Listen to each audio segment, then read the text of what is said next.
anything about it. I'm not a big fan of The Atlantic. To me, it's a magazine that's going out of business. We cannot have district judges interfering with the commander-in-chief's actions to take care of, in the way he deems necessary, a terrorist organization. I did it out of pure conviction as to what a leader should do and what the right thing for America and my party was. The American people are fed up with the old guard. There needs to be a renewal. Hello, everyone. I'm Major Garrett in Washington. Tonight on America Decides, meeting overshadowed. The Trump cabinet gathers to enthusiastically discuss DOGE cuts. Yes, Elon Musk had a seat at the table.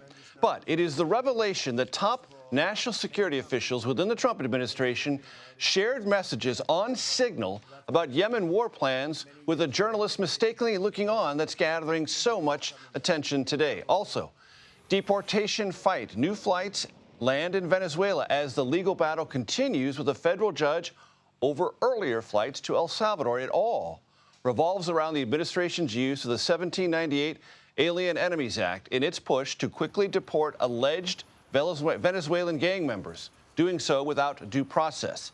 Attorney General Pam Bondi says this case could and should go all the way to the Supreme Court.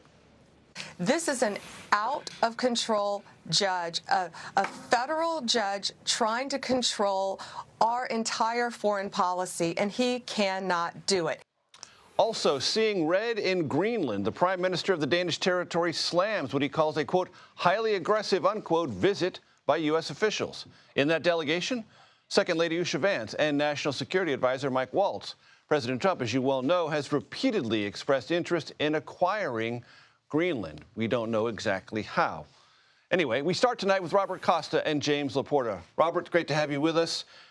Big cabinet meeting to extol DOGE cuts to the federal workforce and efficiencies with Elon Musk right there. And I say this all the time, this is not a stock market show, but the market up today, Tesla stock up today. That's all part of the context around this. And you see Elon Musk continuing to gain traction inside of President Trump's administration. He is a confidant of the president, not just some special governmental advisor.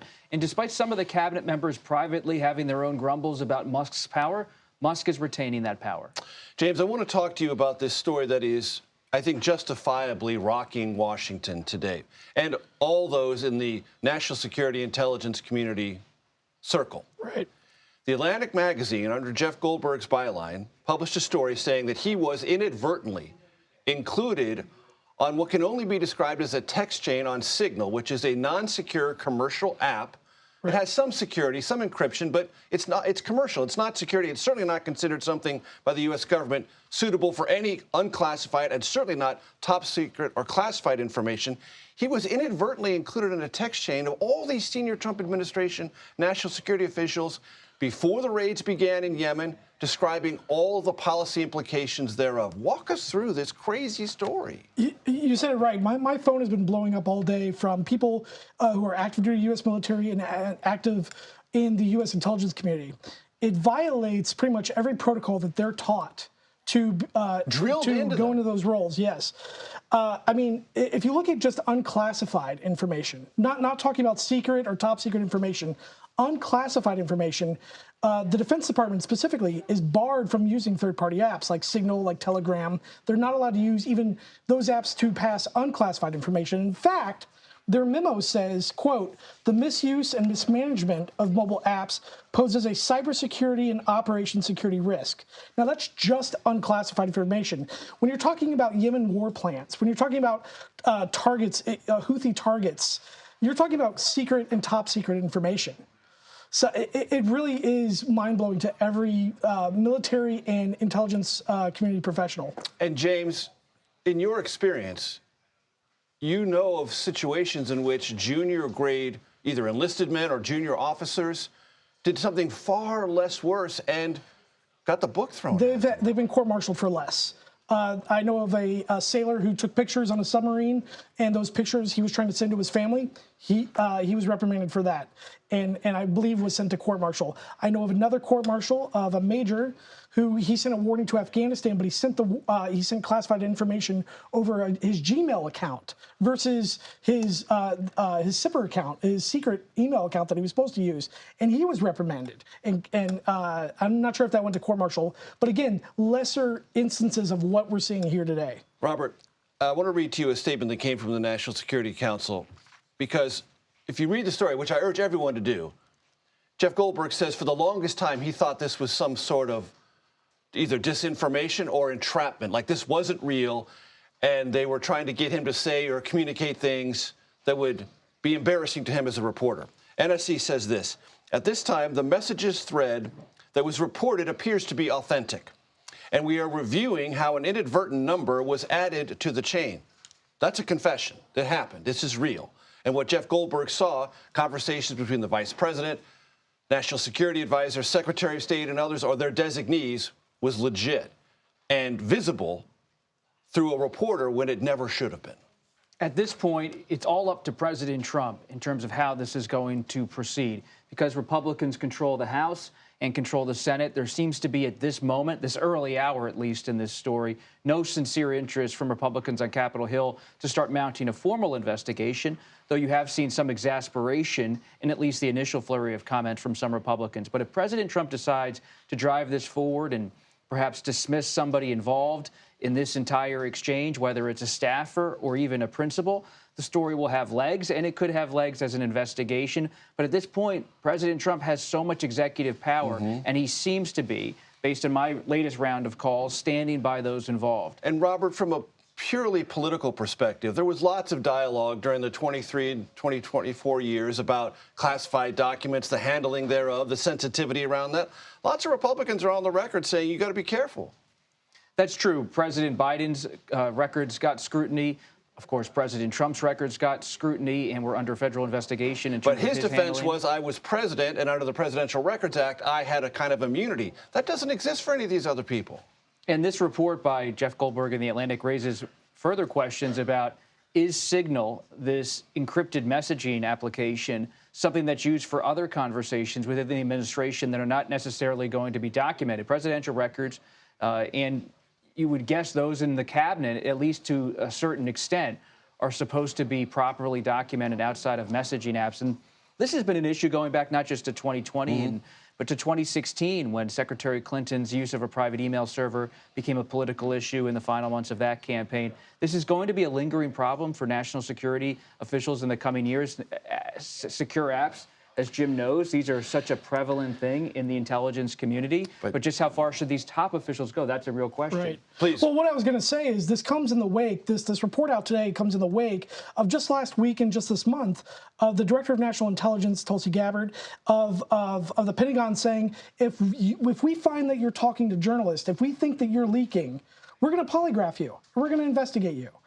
And, you know, I heard from people today that that's almost laughable at this point, because of what they were doing. And so, but this comes at a time when professionals in the Defense Department, professionals in the intelligence community are on notice from their own government saying, if we find that you're talking to journalists, if we suspect you of leaking, you're going to be polygraphed. And when when professionals are suspected of perhaps leaking something that is something the administration might not like.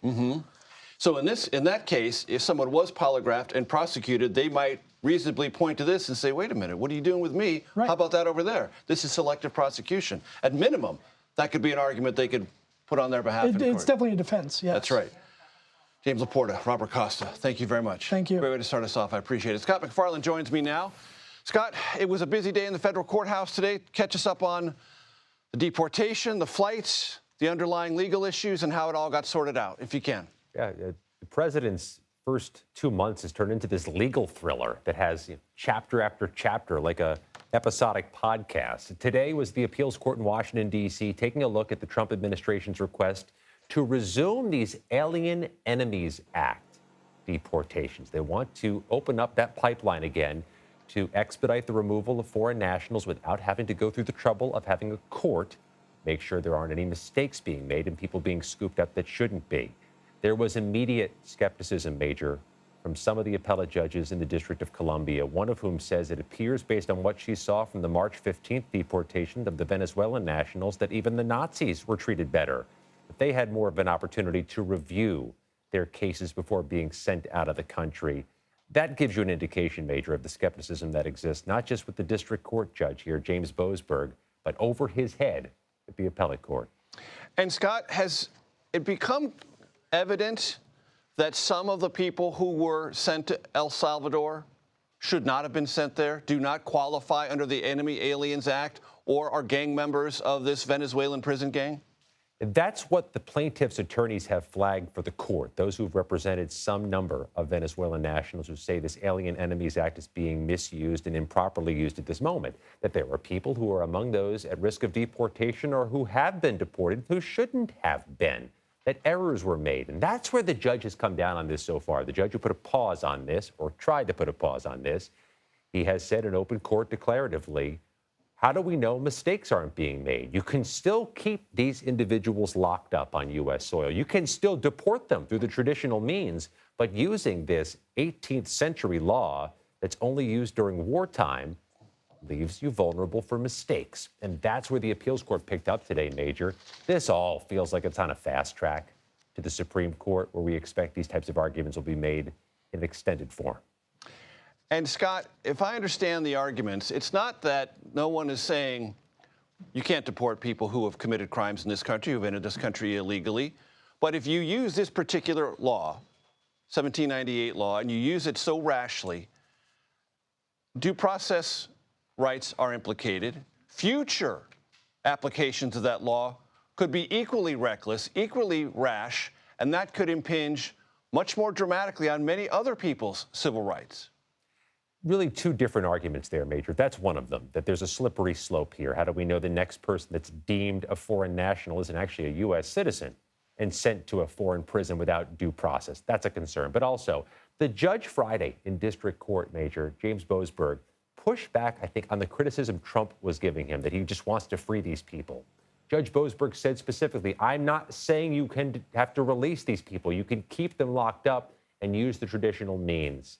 The criticism of the judge continues in Republican circles among Trump's allies. And if the appeals court goes the wrong way, let's see if the criticism shifts there as well. Scott MacFarlane, as always, thank you, sir.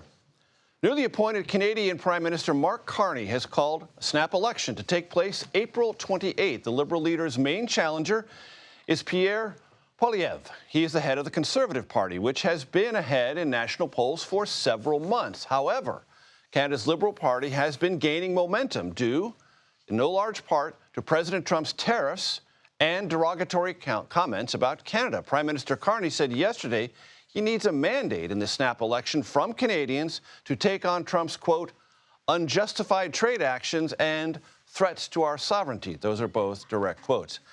How President Trump's firing of 2 Democratic federal trade commissioners could turn a 90-year-old Supreme Court ruling on its head. Next, we'll speak with one of those 2 fired commissioners as she fights, legally, that firing. That's next, right here on America Decides.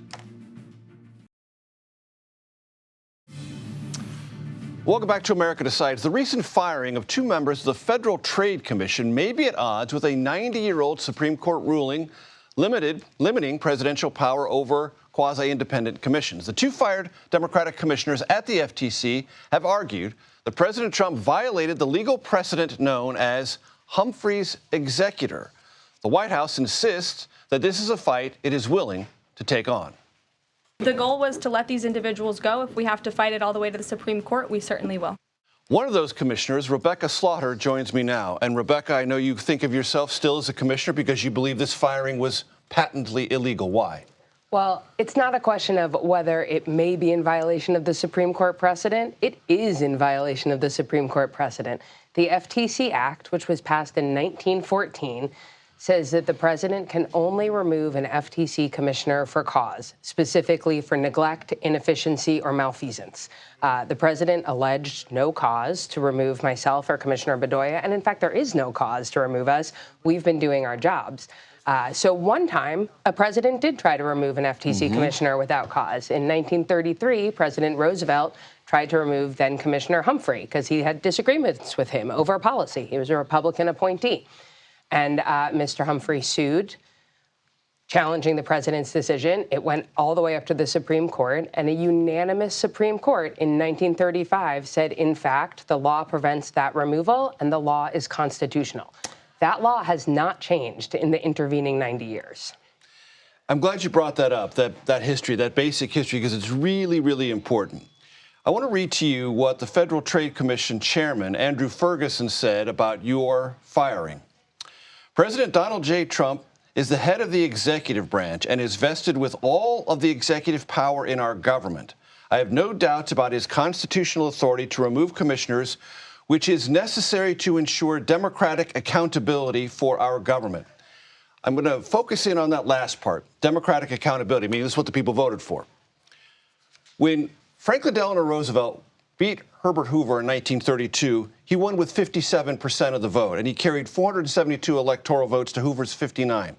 If you are measuring mandates, FDR's was larger by several orders of magnitude than President Trump's victory in the 2024 election. And the Supreme Court, knowing clearly of that huge Democratic mandate for FDR, still said you can't do it. That's not excuse enough to countervene the law. Yeah, well, listen, I don't actually think it's about the margin of victory. President Trump won the election. That is true. That doesn't change the laws passed by Congress and the Supreme Court's interpretation of those laws. And I actually respectfully disagree with Chairman Ferguson about accountability. I think the reason the Supreme Court has upheld the FTC Act and other institutions like the Federal Reserve have been built on similar models is because of the accountability that is provided by having opposition voices within the structure of an agency. Being a minority commissioner, I can't change the direction of the agency. I can't interfere with what Chairman Ferguson wants to do or President Trump wants his team to do, but I can provide transparency and accountability around those decisions, and that is extraordinarily important for the American people. Rebecca, who appointed you? Actually, President Trump appointed me. When did that happen?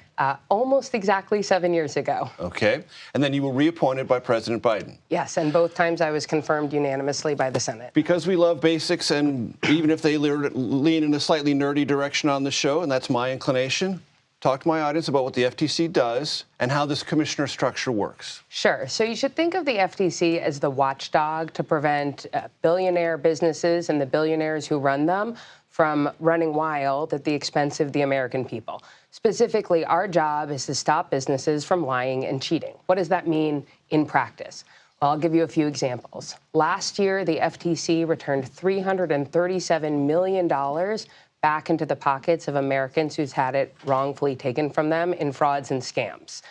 We blocked a mega merger of two giant grocery stores that would have raised your food prices even higher. We're currently suing pharmacy middlemen over the high price of drugs like insulin.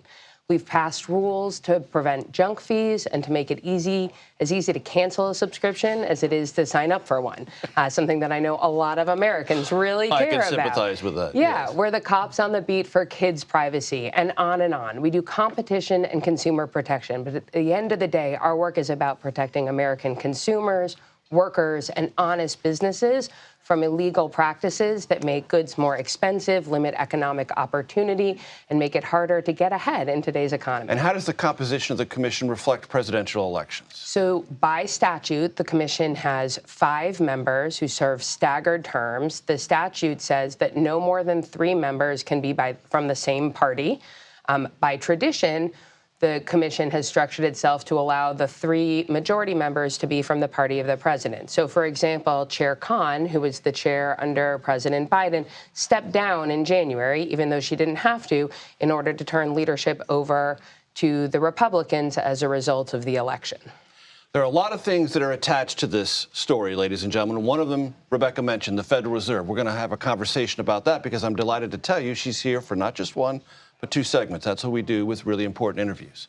And later this hour, Jackie Robinson scrubbed, then returned to the Defense Department's website, the Pentagon's so-called DEI purge, and the subject matter it, for time being, took down and then brought back.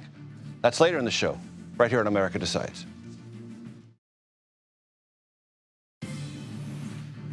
Welcome back. It's great to have you with us. Commissioner of Federal Trade Commission Rebecca Slaughter is still with us. And if you're curious at home, no, I did not have Humphrey's Executor on my bingo card 6 weeks ago, but I do now. Question, real basic question. This firing, yours and the other commissioner appointed, Democrat, are going to challenge this legally. Functionally, today, does the FTC have a quorum to take any action? Well, it's actually not that easy a question. Okay. There have been times in the past. Easy question, hard answer. Yeah, exactly. And there have been times in the past where the FTC only had 2 sitting commissioners because of resignations of other commissioners, and 2 commissioners can lawfully act. However, Commissioner Bedoya and I contend we are still lawfully commissioners, and so any action taken by 2 out of 4 commissioners would not constitute a quorum. So there's going to be a lot of uncertainty. So if the FTC does engage in action and someone who is subject to that action wants to sue, this would be, which does happen, even under it happens normal all the time, circumstances, yes. This could be a particularly potent legal claim, or at least theoretically one. I think it certainly could complicate really important work that the FTC is doing that could have bipartisan support. The last thing that I voted on before the removal was a 4-0 challenge to a merger involving medical device manufacturers that would raise the cost of healthcare even further. So there's lots of opportunity for bipartisan agreement on these really important issues, and this action really disrupts the opportunity for forward progress about that. And I'm glad you mentioned this idea of consensus, because some of the audience might assume, well, Democratic appointees and Republican appointees are always just at each other's throat and nothing ever happens and it's always just a big hash. You actually do work things out. Yeah, that's not been my experience at the FTC at all. As you mentioned, I was originally appointed by President Trump, so I served as a minority commissioner, a majority commissioner, minority commissioner again. And over the time I've been at the FTC, the vast majority of things have been unanimous. And where there have been disagreements, frequently we're able to work through those disagreements and come to a form of consensus. And even where we can't agree, having to engage the viewpoint from someone who disagrees with you makes the work better. I think that's part of why Congress, in its wisdom, designed the FTC and many other government structures intentionally to have this bipartisan composition. One of the things Congress created is the Federal Reserve, which is kind of like this. And so if there's power to fire you without cause, there might be power to overtake the Federal Reserve. Yeah, the quote you read from Chairman Ferguson says the president can fire anyone he wants anywhere in the government. And that means if the law that protects me from removal is unconstitutional, the law that would protect the chairman of the Federal Reserve from removal is unconstitutional. And I think it's really important to get back to the fact that this is not actually about me and my job. This is about what does it mean for the American people? And what does it mean for markets and market stability and market participants? And that's where I think the focus really needs to be. Because market participants, market signals vector off of rules applied and rules understood. Yeah, and rules engaged with without fear or favor. Government needs to operate without fear or favor across the board. And the threat of removal, because the president doesn't like you, means that you are operating, not just me, but the Republicans at the FTC now are operating under the fear that they will be removed for refusing to do a favor for some of the president's billionaire friends. And that is concerning, whether it's at the FTC or at the Fed or at the SEC or anywhere else in government, because what we want from our economy, both as consumers, as workers, as honest businesses, is stability, predictability, and fairness at the end of the day. Have you filed anything legally? Not yet, but we will. And why has it taken some time? Well, I think I didn't plan to get fired. The law was very clear, and so I think we need to make sure that we are lined up with the strongest argument, but we are not dilly-dallying, and I expect to be in court soon. Rebecca Slaughter, thank you for coming in. Thank you for having me. I appreciate it very much. We have some news to share, and it's not very happy news. Former Utah Congressman Mia Love passed away Sunday after a protracted battle with brain cancer. In 2014, Love made history by becoming the first black woman elected to Congress as a Republican. She was once considered a rising star in the party following a memorable speech at the 2012 Republican National Convention. Mia Love was 49 years old. We're going to take a quick break. Please stay with us.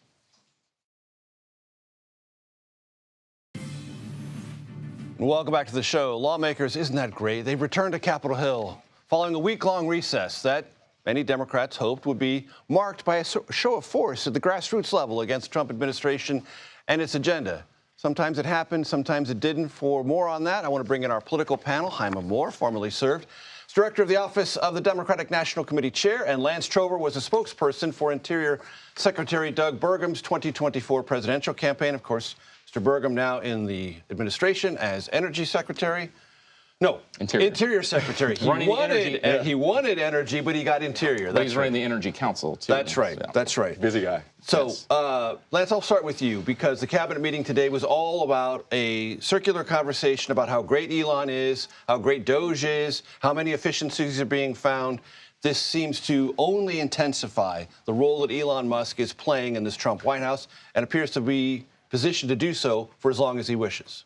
I think the president's made it very clear he's not going anywhere. And I mean, you see the support that he's getting out of the White House, and you see the support he's getting out of members of Congress. So yeah, I don't think he's going anywhere. And I think it's an indication to me that long term they see this cutting the federal government as a winning issue for this White House, and I think that's why you're going to continue. Yeah, does Elon Musk care about his approval numbers? No, he does not care about his approval numbers at all. I know that's what the Democrats like to use, and they want to talk about him a lot, but at the end of the day, the buck stops with Donald Trump, and I think they've made a strategic decision that long term, this is to their benefit. And on the opinions pages of the New York Times this Sunday, several Democrats said, this is what not only Trump campaigned on, that's obvious, but it's what the public wants and is willing to tolerate for a very long time. And Democrats should not, according to those who wrote in the New York Times, be appearing in Washington bureaucracy saying boo-hoo-hoo about fired federal workers. Lance, your perspective. I'm not here to tell the Democrats what to do, but I mean, we were actually just talking about this offset. I mean, I think, you know, when you're sitting there saying, you know, I'm part of the establishment here in Washington, D.C., let's remember 70-80% of this country does not believe that Washington has been working for them over the course of these last several years. So when they go out and stand in front of these agencies and say, oh, no, don't close it down. Yeah, again, I'm not here to give your party advice, but I'll take advice from you, Lance. But look, hey, Major, I think they're right. I do think that the Elon Musk sort of argument is not a winning issue. Look, John Ossoff, the senator from Georgia, was at a rally in Georgia this weekend. He said, we want government efficiency as well. I don't think we want Elon Musk doing it, but I think Democrats all around the country, senators, governors, mayors, they all want to have more efficient cities and states. I think the issue is right now is Elon Musk is doing this with no plan, no vision. There's no transparency. I think people don't understand what the goal is. And so I think if President Trump said, look, we want to cut the government to a size that's going to be more efficient for your services, you're going to deliver this service better, we're going to deliver this service better, then I think people will be more okay with that. But now it sort of seems like Elon's his boogeyman. Right. And Lance, whether you know this or not, the fact is 80% of the federal workforce lives outside of Maryland, Virginia, and District of Columbia. That means they're all over the country. Sure. And some Republicans we've had on the show are like, wait a minute, I didn't mean Forest Service people in my state or my congressional district. I didn't mean meat inspectors. I didn't mean people who are on the front lines of doing other things, health and safety. Does that ever become a point where Republicans have to say, no, not this? You've heard it from the administration time and again, and I think it's smart. Look, there are moments where they know they are moving fast, and as Elon has said, they are breaking things. That's the Silicon Valley cliche. It is so cliche, but it is true. And when they have had issues where that people have spoken up to the administration, they have went back and reversed some of those decisions. I think that will continue to happen as we move along. But again, I think the White House has made a long-term strategic decision that it is in their best interest over the course to slash this government down. Yeah, and I think the goal is right. I think the tactics are what people have an issue with. The breaking stuff without a plan. Jaime, what is the state of Chuck Schumer's hold on his position as Senate Minority Leader from your perspective? I think the leader has done a lot of good for both the country and the party over the last years. Already speaking in the past tense. No, he has, and I think Chuck Schumer should not be worried about his position as leader of the House Democrats. I do not. Senate believe Democrats. That. I'm sorry, Senate Democrats. I don't believe that. So I think what he's got to think about now is what's going to happen back in New York State with his primary. I think there's a real chance. Far distant primary. Well, yeah, but I think there's a real chance that AOC does primary him. But in the interim, I think he's going to be fine as the leader. I think he understands that caucus. He understands the Senate better than most people, aside from Mitch McConnell, maybe. So I think he's going to be fine. So what is the source and output then of all this restiveness? If not, it's not a majority restiveness in the Senate Democratic caucus, but it's enough people talking about it that I can't stop asking people like you about it. Well, I think that's good. I think for us to be having these conversations and talking about these democratic values, look, you had Bernie Sanders, AOC had 30, 40, 50,000 people out this weekend. John Ossoff and Senator Warnock had 10, 15,000 people in Georgia. What you're seeing is Democrats are coming back to the table because they are frustrated, not only with our party, they're frustrated with the state of this country. And so I think the excitement, I feel, is seeing Democrats back out on the field. I'm all points well taken. But what are the optics when the Senate Minority Leader, the week that those crowds are forming in all those other places, has to cancel a book tour because he's afraid of Democrats showing up? That book tour was already weird. It should never have been scheduled. So I don't think any of us are excited about this. But look, I think this is not a moment of Democrats in disarray. This is a moment of reality for Democrats. There are real issues the way Chuck Schumer approached his vote. And I think that's just a fact. Nancy Pelosi said that she would have asked for something if she had given that vote with her caucus. I think he did a poor job in that. But we're not going to throw out the baby with the bathwater. Chuck Schumer has been a very strong leader for Senate Democrats for a long time. He's gotten some really key legislation passed over the years. And I think Democrats understand that. Democrats are fired up, and they want to make sure that Democrats are opposing Donald Trump, not each other. Okay, Lance, this is a 2-foot putt for you. Will you just put it away?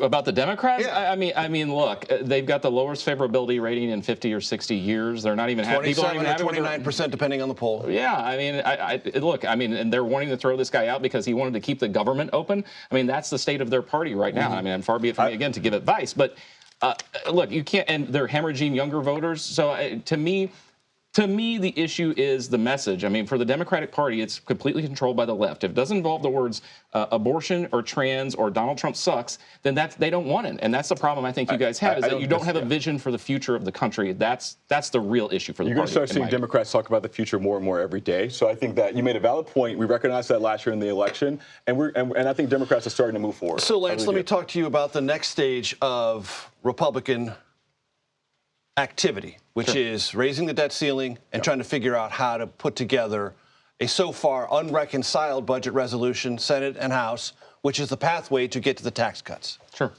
I had an op-ed in The Hill about this last week. I call Mike Johnson the most underestimated person in Washington, D.C. I don't think he gets nearly the credit he deserves. He continues to produce and he continues to show up. It's no wonder the president wanted to keep him as speaker. He addressed that earlier today. This is a great D.C. parlor game. When one party controls Washington, well, how are they going to work out their differences? How are they continue to do it. I think he and Leader Thune will come together. Will it take longer than maybe the Easter recess? Yeah, it probably will. But when they get to a point and the president leans in, I believe we will have a package. Leans in on what? Is it just an extension of the Trump tax cuts or the things that he campaigned on in the campaign?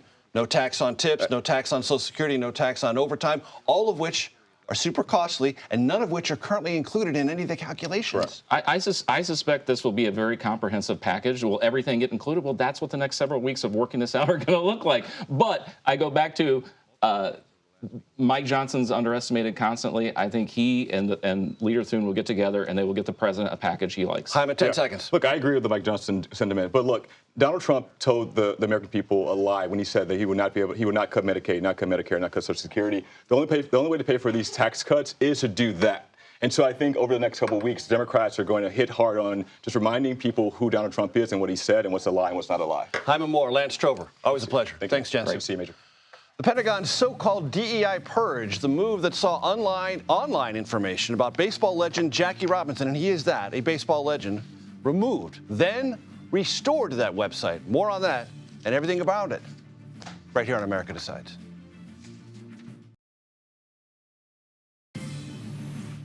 Welcome back. Thanks for staying with us. The Defense Department, under considerable scrutiny and a little bit of pressure, has restored pages across its websites and social media platform that were deleted during a widespread purge of so-called diversity, equity, and inclusion content. Among those deleted was an article recognizing the military career of baseball legend Jackie Robinson, who was drafted during World War II.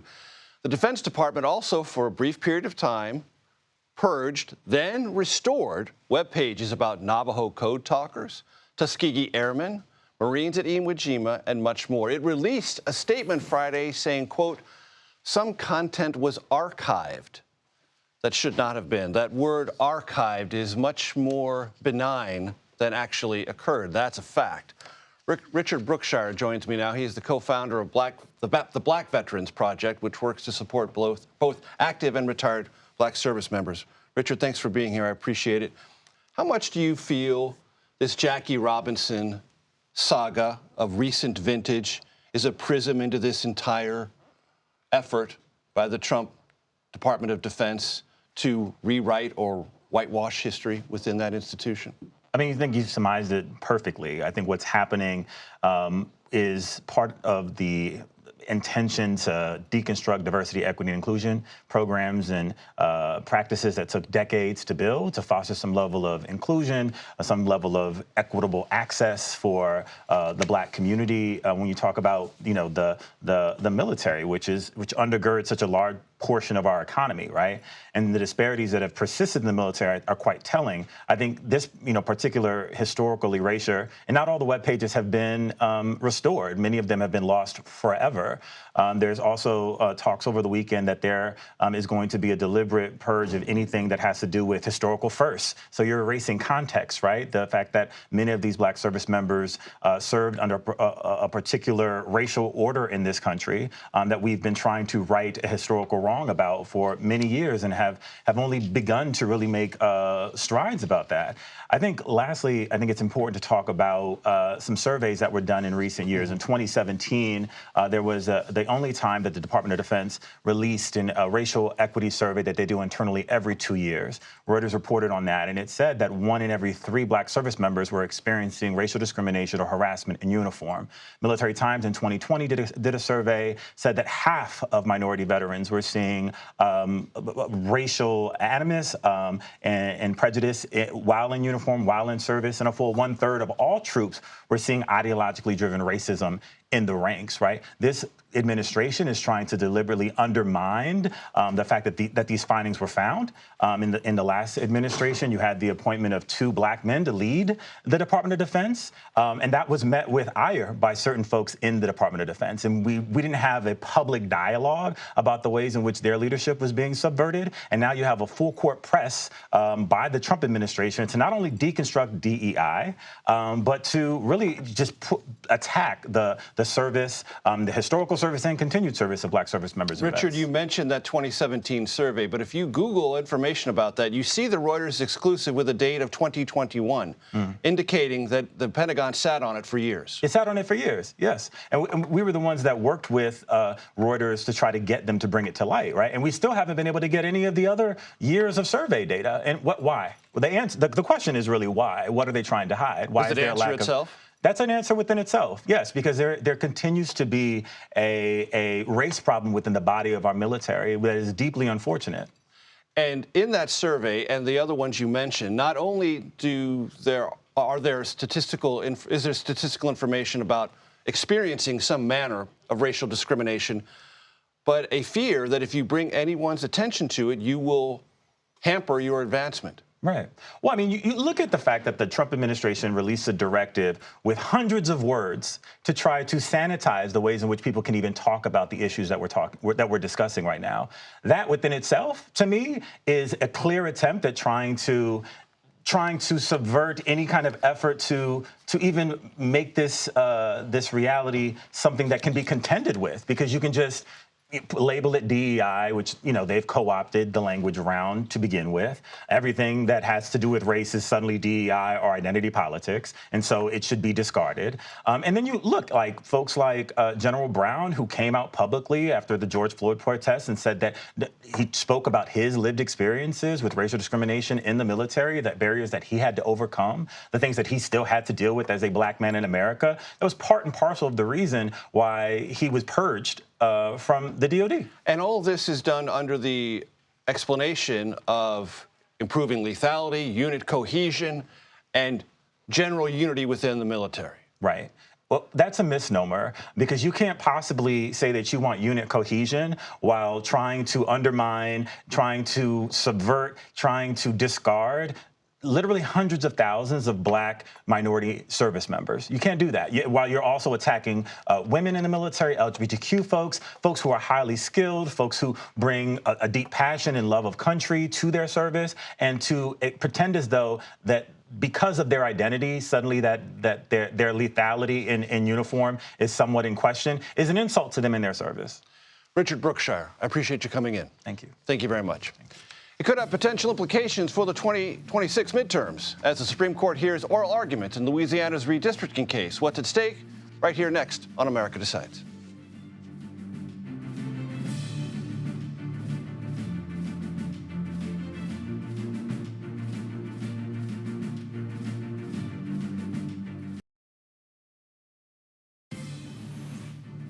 Welcome back. The Supreme Court heard arguments today in a case to test how much states can consider race when drawing congressional boundaries. The justices later this year will decide whether to leave in place Louisiana's congressional map that includes 2 majority black districts.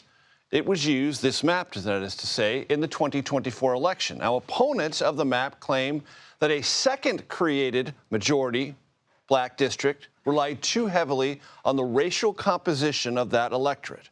Melissa Quinn joins us now. Melissa, we will not go into all the torturous details of all the legal maneuverings around this congressional map in Louisiana. First question, how did it sound at oral arguments today? Any way to detect where the justices are? It was very tough to say. Sometimes you can kind of read the tea leaves from arguments. That was not the case today. I think the focus is on the 3 justices that really represent the center of this court. That's Chief Justice John Roberts, Justice Amy Coney Barrett, and Justice Brett Kavanaugh. Justice Kavanaugh focused a lot of his questions on really how much longer states will need to take race into consideration when drawing their district lines. Chief Justice Roberts then focused a lot on the shape of this district, which is very odd. It stretches from one corner of Louisiana to the other corner. He said it resembles a snake, but Justice Barrett, a lot harder to read. Mm-hmm. And what's really at stake here is not just this map in Louisiana, but the fate of the Voting Rights Act and the application in other congressional district maps on racial bounds. Absolutely, and that is a really big concern for voting rights groups. There is a sense that the court could strike down Section 2 of the Voting Rights Act as unconstitutional. That is not the question in this case. That's not to say that that is not something that the court could consider in a future case. There's also a concern that the court could accept an argument from Louisiana here, which is basically that courts should not be in the business at all in weighing in on these disputes over the drawing of political boundaries. That seizes on something that Justice Clarence Thomas wrote in a concurring opinion in a separate case last year. Important to note, though, that no other justice joined Justice Thomas's concurrence. That did not come up during the argument today, so it doesn't seem at this point that there is an appetite on the court to sort of embrace that. And some of the brief history here is that the original map, which only had 1 majority black district, was viewed as not representative enough of the black population in Louisiana. The legislature drew this map, and then it was challenged. Yes, that's right. And the legislature has said, look, we had to comply with a district court ruling from a few years ago that said that our original map likely violated Section 2, and they had to draw a second majority black district. Crucially, though, the state is also saying, look, we took into consideration politics here because we had to protect our high-profile Republican incumbents. That's House Speaker Mike Johnson, House Majority Leader Steve Scalise, and Congresswoman Julia Letlow, who sits on the Appropriations Committee. They said, yes, we had to take race into consideration in order to adhere to the district court's decision, but politics also played a crucial role. And that political calculus, as I understand it, is one of the reasons that we just showed the map that this thing is so elongated, that there were ways to draw it in a more compact way, but to do that would have been harmful potentially to those other very high visibility, powerful Republicans. That's absolutely right. And that is a point that the state solicitor general really hammered home today, which is that states are allowed breathing room when drawing their political voting boundaries. And that breathing room for Louisiana meant protecting some of these key Republicans in Congress. Outstanding context and facts. Melissa Quinn, thank you really very, very much. That does it for today. I'll be back with another edition of America Decides tomorrow at 5 p.m. Eastern. The Daily Report. That starts right now.